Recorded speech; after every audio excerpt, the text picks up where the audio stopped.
Dark bleatings, everybody. Sorry that I haven't uploaded a video for 2 weeks, but I sort of got married and I was a little bit busier than I expected to be for the weeks surrounding it. And, you know, something had to go, and unfortunately I couldn't do any goating really in that time.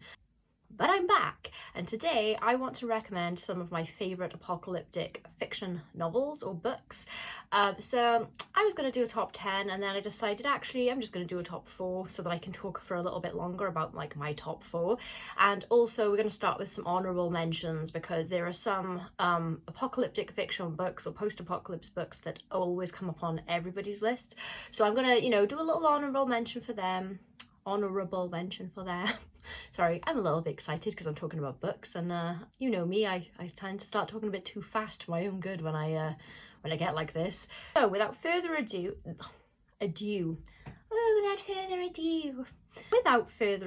here are some honourable mentions that I just don't want to talk about in length because everyone has heard of them, but if you haven't read them yet, here are a few that you might enjoy. So first up, we've got Cormac McCarthy's The Road, which is hailed as a masterpiece. Cormac McCarthy, of course, has been considered like a literary genius, basically, for his whole writing career. And this is a book that everyone recommended to me based on my love of The Stand by Stephen King. And I gotta tell you, personally, this isn't for me. I just didn't really gel with his writing style, but I am an island and everyone seems to absolutely love this. So I just wanted to mention it. Like, you know, don't take my word for this, my personal preference.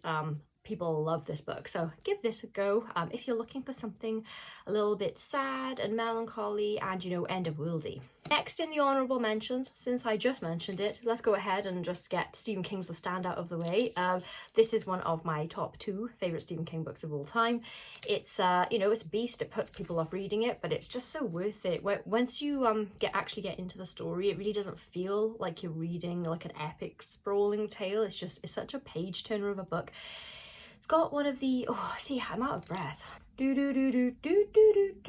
It has one of the greatest openings I've ever read in a book. It's just absolutely gripping and just really so tense and exciting, and it's a really, really, really great read. I can't recommend it enough, especially if you're a Stephen King fan and you somehow haven't got to this one yet. You know, don't let the size put you off. That's what she said. And last up in the honourable mentions, we have Richard Matheson's I Am a Legend, a book that was unbelievably ahead of its time. It was written decades ago, and for some reason they just can't seem to get a film adaptation of this right. I don't know why, but I think there are 3 that I know of. So obviously I Am Legend, the Will Smith one. There's The Last Man on Earth, and there's also The Omega Man, and none of them really capture the book. And the last one, although I do think it's a fine film, I Am Legend, but it changed elements of the book, like the best elements of the book, and I don't know why. I just don't know why anyone writing a script for this book doesn't just stick to the book. I don't believe that it wouldn't work on the screen. There's nothing in here that's like unfilmable, so I don't understand why they won't just stick to it. So we've got Robert Neville is the last man. Everyone else has been evacuated out of the place he lives in, and he's a doctor or a scientist or something. It's been a while since I read it, but I read it multiple times and it's very close to my heart. There's been sort of a mutation that's spread amongst the human populace, and it's turned everyone infected into vampires. Not weird CGI zombie things. Vampires with personalities and dialogue and motivations, and there are just scenes in this that are so scary. My favourite horror scene of all time is in this book. I don't want to tell you where it is because I don't want you to know that if you pick it up, I don't want you to know that it's coming based on me just saying that. But this is such a great read. It's a short read. It's not a massive novel by any means. 160 pages-ish. I can't recommend it more. I'm really happy that I picked this one up before the new editions of the book came out. The cover is just all Will Smith, and that makes no sense in the context of the actual source material. So yeah, I can't recommend this one enough. This is an amazing book. Alrighty, let's get in with the honourable mentions aside, my top 4 favourite apocalyptic books. outside of the Stand and I Am Legend, of course. So the first one that I want to talk about was just adapted into a film, and I've written an article that will go up on happygoathorror.com this week or next week possibly.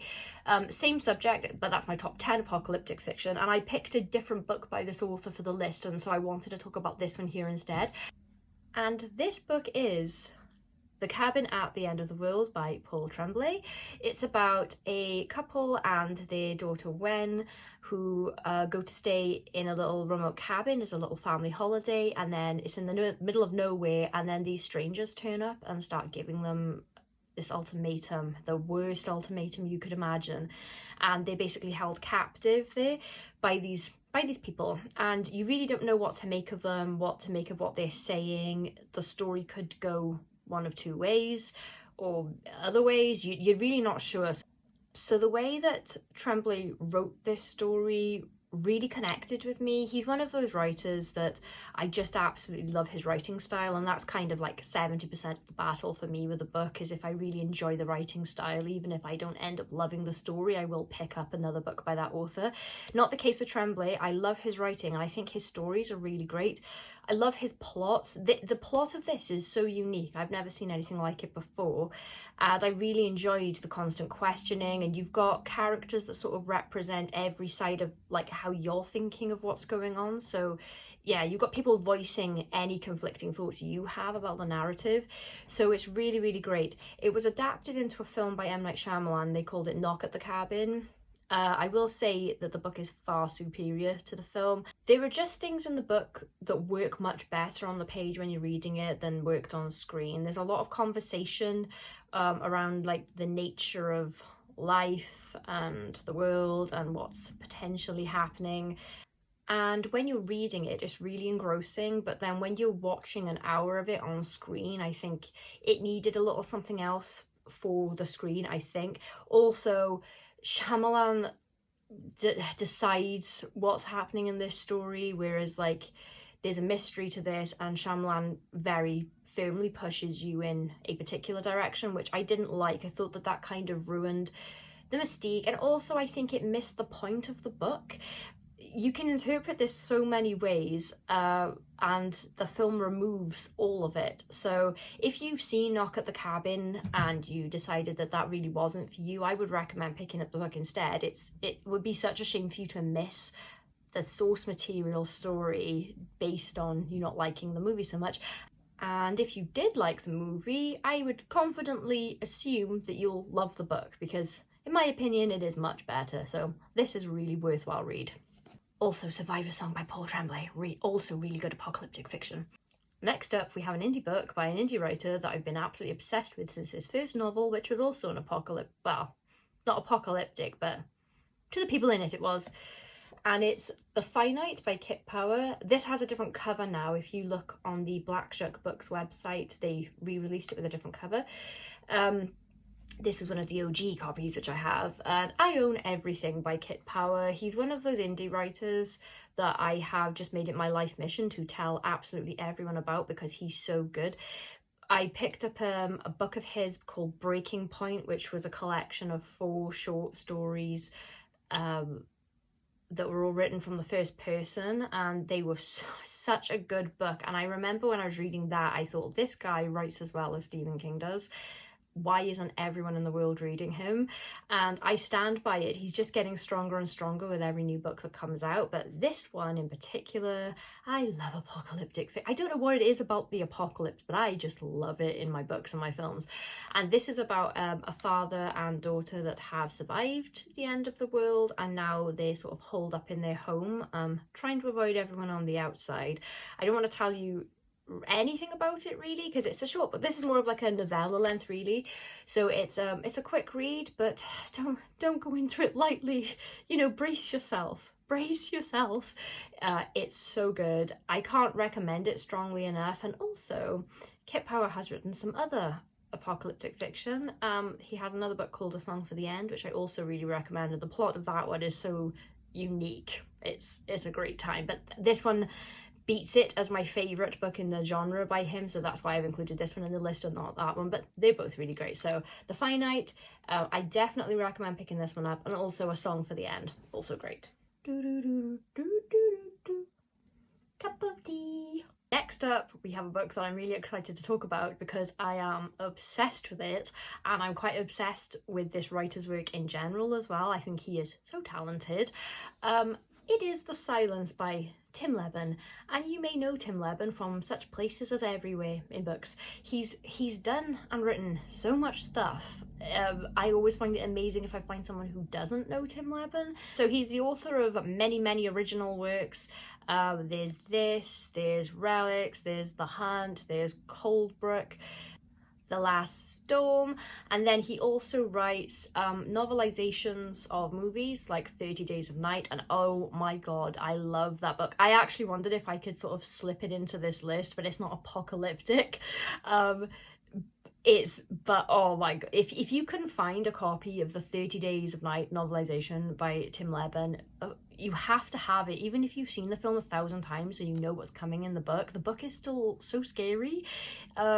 Yeah, it was so great. I think I actually prefer it over the film, and that film is one of my favourite vampire films of all time. So yeah, that was a great time. But I digress. So The Silence is about... Oh, Tim's also written movie tie-ins as well, which is a bit different to a novelization. So novelizations are books that are based on a film, and they basically follow like the film script, so it's the book version of the film. And then you have movie tie-ins that are stories set in the world of. So for example, stories set in the Star Wars universe, stories set in the Alien universe, both of which Tim has written in. So yeah, I can't recommend him more. I think he's written something for everyone who likes horror, fantasy, sci-fi. He's probably covered like all of the fan groups there, but I digress. Sorry, I'm just so enthusiastic about Tim Leben right now. So what's it about, I hear you ask? Well, I'll tell you. The world is overrun by a very vicious, scary enemy that hunts by sound, and we're following a family on their journey of survival and their journey on the road, trying to find a safe place.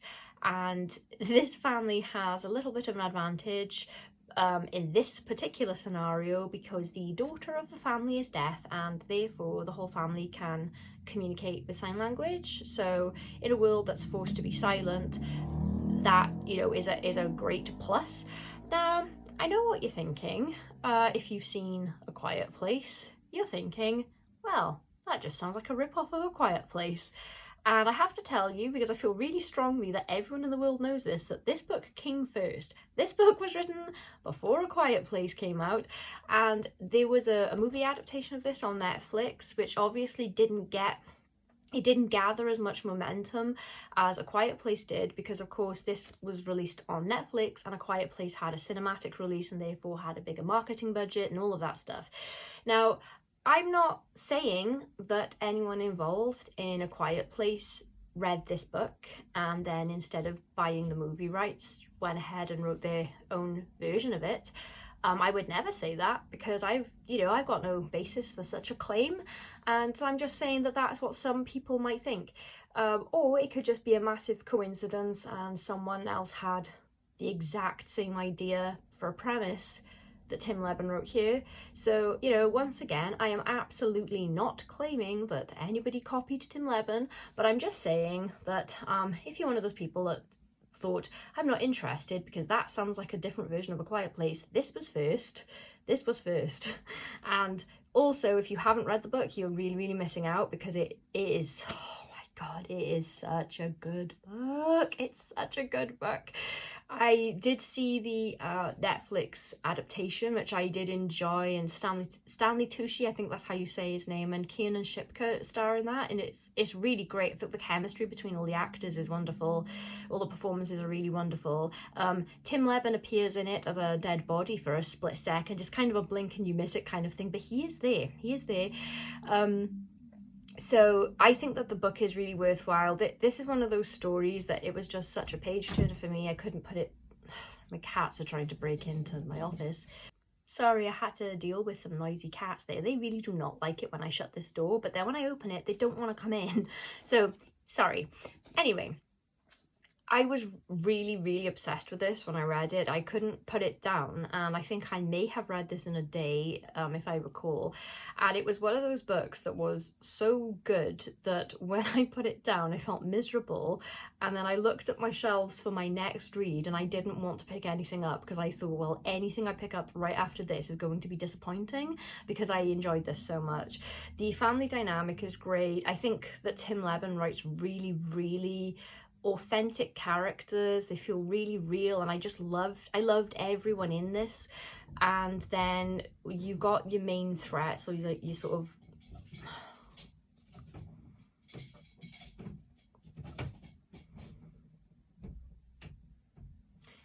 and then you've got your main threat, so your A plot thread, and then there's also a little B plot sort of threat as well, that comes into play, which is really interesting, and I was very, very scared. It's such a great, I can't recommend it enough. I think it's amazing. I think it's this and the 30 Days of Night novelization, probably my top 2 Tim Levin books at the moment, but I have many more left to read. But absolutely worthwhile read, and I really, really would love it if you guys could pick this up, and if you've already read it, if you'll talk about it with me in the comments, because I can't find people to talk about this with for some reason. Maybe it's because I live like a hermit. That's probably something to do with it, but yes, Silence, amazing. And last up for today's list, I've cheated a little bit because this is actually 4 books, but it's a series written by one author, and I just didn't, I don't know which one of these is my favourite. I do sincerely think that the entire series is really, really worthwhile, and I didn't want to start talking about book 3 without telling about book 1, so I've just got them all. So it's the A Quiet Apocalypse series by Dave Jeffrey, which I know I've just talked about a book called The Silence, but there is nothing similar. Well, there's one similarity, but let me explain. So we've got book 1 is A Quiet Apocalypse, book 2 is Cathedral, book 3 is The Samaritan, and book 4 is Tribunal. So this is set in a world where, well, it's our world again, and there was a horrible virus that did a lot of people in. How are you supposed to say it on YouTube? It unalived a bunch. No, wait, no, that's a different term. Well, there was a virus and a bunch of people died. Many, many people died. And the people who are left were rendered deaf by this virus. So yeah, if it didn't kill you, it made you deaf. And then now we're in a post-apocalypse scenario where obviously the human population numbers have really dwindled. There are very few left compared to what there was before, and society's trying to rebuild itself in a world where now we can't hear anything, and obviously that poses like a lot of threats that you would never normally consider. The reason I compared it to The Silence just now is the only similarity is that we have deaf characters in both of those, but it's completely different context. So in The Silence, like, the ability to sign is a massive advantage, and in this everyone is rendered deaf, so now they're trying to navigate a world where they cannot hear anything at all. And also society has like split, and the world is really dangerous for completely different crazy reasons now. So Dave Jeffrey is an indie author, and these books were published by Demain, I don't know if that's blurry, Demain Publishing. And the only reason that I even encountered them, sorry, there was a motorbike. The only reason that I even came across them is because Dave sent me an email when I set up happygoathorror.com, and he asked me to review Tribunal, which is the 4th book, and I hadn't read the other 3, so I went ahead and bought the ebooks of those, read them all, and the ebooks were like really cheap, so I didn't mind spending the money. Rather than, I suppose I could have just asked Dave and he probably would have given me copies of the others, but I didn't want to. And then they were so good, and I love them. I sincerely love them that much that I spent my own money buying physical copies, because I like to have physical copies of all the books I love. So I did literally put my money where my mouth was with these, and so I very confidently can recommend them to you as possibly the best apocalyptic fiction I've ever read, and certainly the best apocalyptic series I've ever read. So I'm not going to give you any spoilers, but basically the theme of this whole series is about like the sort of transient nature of morality, and how humans shift their moral compass according to their circumstances and the choices that are laid out before them. So in each book, we're following a character that has choices to make. And the amount of jaw-dropping moments in every single one of these books where you just cannot believe what is happening, but you understand it. So there are instances where the right or the wrong thing to do is quite objective. There's no ifs, ands, or buts about it. There is clearly a correct choice and a wrong choice. And then there are other things that are coming up where you're wrestling with yourself because you do not know what you would do in this scenario, and you have all these your own conflicting emotions about it, trying to figure out how you would handle the situation the protagonist is in. And I don't know which one of these is even my favorite. Possibly Cathedral, or wait, The Samaritan. No, actually no, I'm gonna go ahead and say the Tribunal was pretty good, actually. I can't pick a favorite, that's why they're all on the list, I guess. At the core of these stories, what you have is society's trying to rebuild itself, and it is in our nature to need answers to things that happen, especially bad things. So the people who are left are looking for who to blame for what has happened to civilization, and they land on blaming certain people, and it's really hard to read because I just feel like it's so realistic. I just really think that if this scenario happened, it would go exactly the way that Dave Jeffrey has written it, where I can't get into it. It's so frustrating, but yeah, I just want you to read them, so I don't want to spoil them for you. But something I would say about Dave Jeffrey as a writer is he's another writer that really understands people and the way they think. And even though there are horrible things happening in these books, he's writing it from a very neutral perspective. So he's not trying to push the reader into feeling a certain way about anyone. He's just presenting these people as they would act in these scenarios. So I really liked that about it. You don't get an inkling of what Dave Jeffrey's opinion of these things are. He's just telling you a story, and I have met Dave and he's a very nice person, which makes it more shocking to me that he created some of these characters. But it's such a great series. I really can't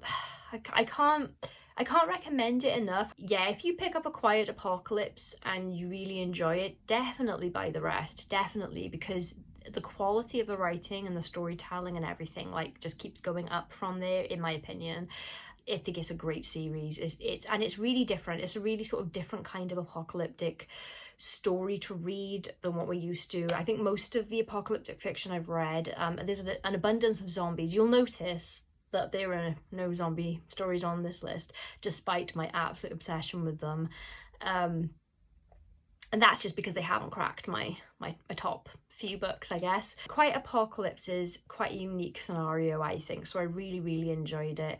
And it's the kind of series where after every book you just keep thinking about it. I read these ages ago now, and I'm still thinking about them constantly and sort of like what the themes and the messages are. And I think I've probably gone on about it too much, if anything, now. I'll get better at this, I promise. I'm still very new to the old booktube, and I haven't quite figured out how to talk about books. I haven't quite figured out how to recommend books to you without giving spoilers, so I'll work on it a little bit, and hopefully I can give a more succinct overview that will make you want to pick a book up. If you have any questions about anything that I brought up that I can answer for you in the comments, please ask away. I'm happy to talk about anything I've mentioned here today. But yeah, so just a quick recap. We've got the A Quiet Apocalypse series by Dave Jeffrey, The Silence by Tim Levin, The Finite by Kit Power, and also just go ahead and buy all of the Kit Power. Just trust me, he's amazing. The Cabin at the End of the World by the wonderful Paul Tremblay. And then our honourable mentions of The Road, The Stand, and I Am Legend. If you have any video requests or things you would like me to make a video on, please pop that in the comments. I will listen to you. I have had a request for an Adam Neville ranked video, and I have just finished reading my last Adam Neville book, so that will be next week's video. In case you're interested, spoiler alert, we're ranking Adam Neville books next week. So until then, happy reading. Bleat!